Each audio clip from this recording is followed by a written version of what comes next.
Party पर अपना vote कोई बर्बाद नहीं करना चाहता। मुझे बताइए भैया, हम लोग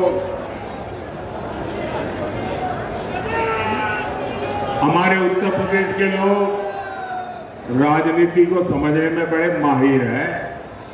यहां तो गांव का बच्चा भी राजनीति समझ जाता है। कोई समझदार कभी भी, अब मान लीजिए कोई कंपनी डूब रही है तो उस कंपनी का शेयर कोई खरीदेगा क्या? आप बताइए ना, खरीदेगा क्या? 10 रुपए का शेयर भी खरीदेगा क्या? जो डूबता है उसमें कोई पैसा डालेगा क्या? जो डूब रहे हैं उसको कोई वोट देगा क्या? देगा क्या? पता ही है कि इनका डूबना तय है, तो कौन वोट डालने की गलती करेगा भाई? सामान्य मानवी वोट उसी को डालेगा जिसकी सरकार बनना तय है।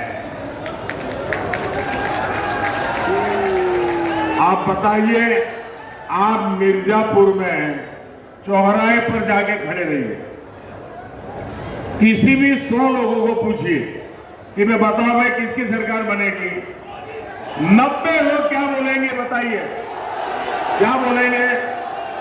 तो फिर वोट उसको ही देना चाहिए, नहीं देना चाहिए? उसको ही देना चाहिए, नहीं देना चाहिए? वोट बर्बाद करना चाहिए क्या?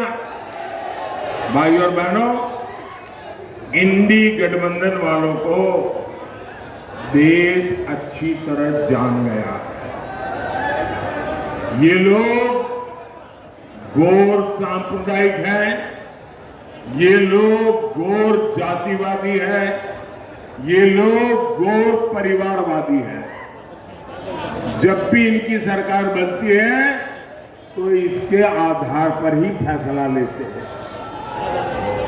अभी देखिए, यहां पर चुनाव हुए, हमारे यादव समाज में इतने होनहार लोग हैं, इतने होनहार लोग हैं, लेकिन उन्होंने अपने परिवार के लोगों को टिकट दिया, बाहर के एक भी को नहीं दिया। साथियों, इतने दशकों तक देश ने बम धमाके झेले हैं, आतंकवाद ने सैकड़ों जीवन तबाह किए हैं, और हमारे सपा वाले क्या करते थे?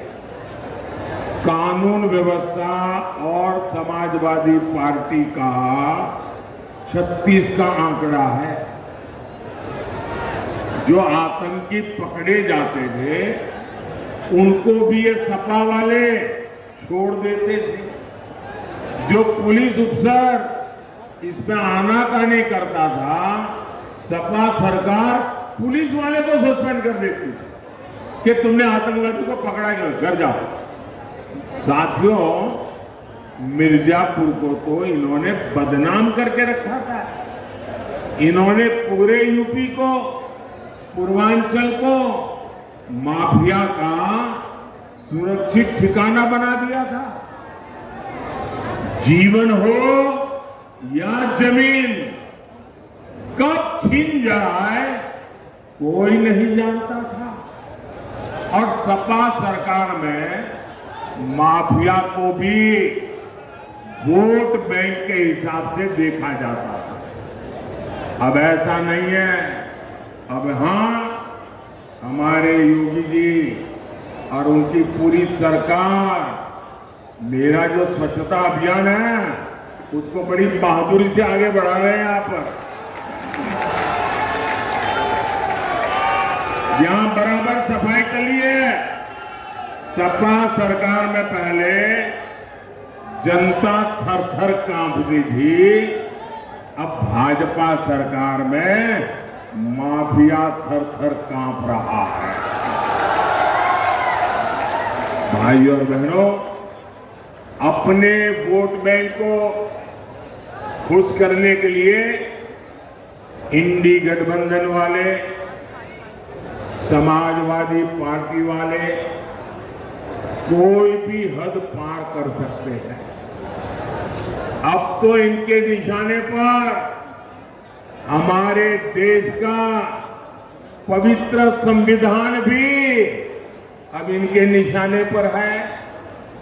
ये दलित, पिछड़ों, आदिवासियों के हक लूटना चाहते हैं। हमारा संविधान साफ साफ कहता है कि धर्म के आधार पर आरक्षण हो ही नहीं सकता। इनके इरादे इतने खतरनाक हैं। इससे जुड़ा एक नया खुलासा मैं आज कर रहा।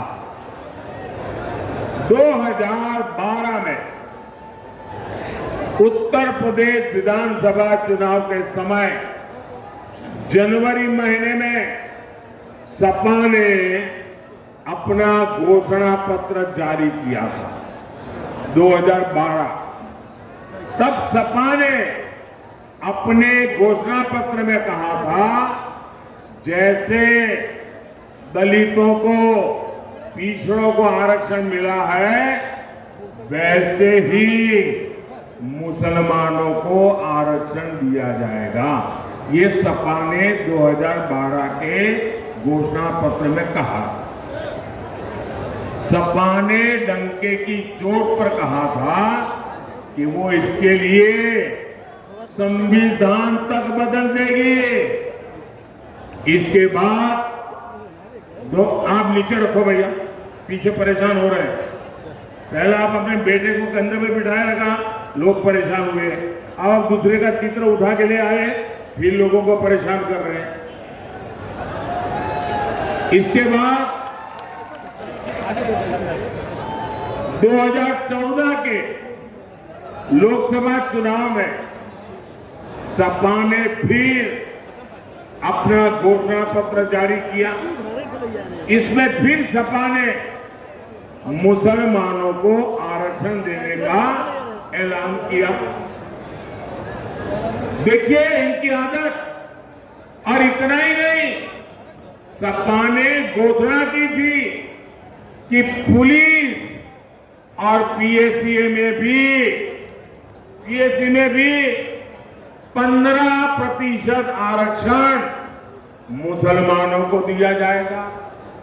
आप कल्पना कर सकते हैं, ये लोग अपने वोट बैंक को खुश करने के लिए किस तरह एससी, एसटी, ओबीसी का हक छीनने पर तुले हुए थे। भाइयों बहनों, मैं भी आप में से कईयों की तरह अति पिछड़े समाज से निकल करके यहां पहुंचा। मुझे उनकी पीड़ा मालूम है। पिछड़ों ने कैसी जिंदगी जी है वो मुझे मालूम है। उसको भी लूटना चाहते हैं। सरकार में आने के बाद इन्होंने अपनी मनमानी भी की, लेकिन मामला तब से सुप्रीम कोर्ट में फंसा हुआ है।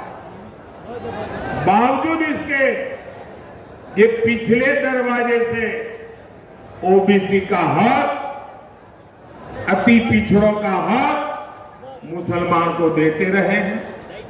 लेकिन बार बार कभी हाई कोर्ट, कभी सुप्रीम कोर्ट इसको रोक लगाती है, गंभीर सवाल पूछती है, मामले लटके रहते हैं। अब इसलिए इन्होंने क्या सोचा है कि अब इंडी वालों ने तय किया है कि मुसलमानों को आरक्षण देने के लिए एससी, एसटी, ओबीसी, अति पिछड़ों का आरक्षण छीनने के लिए अब वो आखिरी उपाय खोज लिया है। और वो आखिरी उपाय है उनका संविधान में बदल लाना, संविधान में लिख देना। वो कहते हैं कि संविधान में लिखेंगे मुसलमानों को आरक्षण दिया जाएगा। और इसलिए ये लोग संविधान बदलना चाहते हैं। ये कोर्ट कचहरी के झंझट को एक बार में ही खत्म करना चाहते हैं। मैं आपसे पूछना चाहता हूं मेरे भाई बहन, क्या आप ये होने देंगे? क्या आपका हक जाने देंगे? क्या वोट बैंक के आधार पर हक छीना जाएगा? क्या क्या बाबा साहब आंबेडकर की पीठ में छुरा भोंकने देंगे क्या? क्या संविधान का अपमान होने देंगे क्या? क्या संविधान की हत्या करने देंगे क्या? साथियों, सपा कांग्रेस के लोग वोट बैंक को समर्पित है, वही मोदी गरीब, दलित, पिछड़ों के हितों के लिए समर्पित है।